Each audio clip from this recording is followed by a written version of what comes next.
Welcome to the banker lamp. Please enjoy the video. You start by gathering the small scissors, a rat tail comb, clips, conditioner, and a wide tooth brush. Once done, part the hair into panels and clip away sections so you only work one row at a time. Move to the nape and inspect each crochet loop. Find the knot where the extension is secured.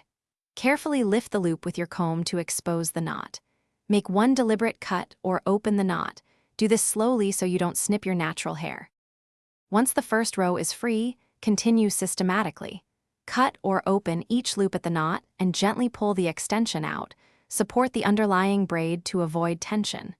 Make sure to work row by row from nape upward so hair stays organized. As a loop releases, use your fingers to loosen any tangles and apply a slip of conditioner to the area. This reduces friction and prevents breakage. Take short breaks between rows to rest your hands and reassess any stubborn knots before forcing removal. When all extensions are out, focus on your natural hair. Saturate braids and loose strands with conditioner and finger detangle from roots to ends. Once fingers glide, follow with a wide tooth brush and rinse, then apply a deep conditioning treatment to restore moisture and elasticity. Make sure to air dry or gently blow dry on low.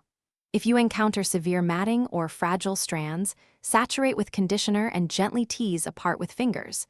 If that fails, trim only the compromised ends to protect healthy hair.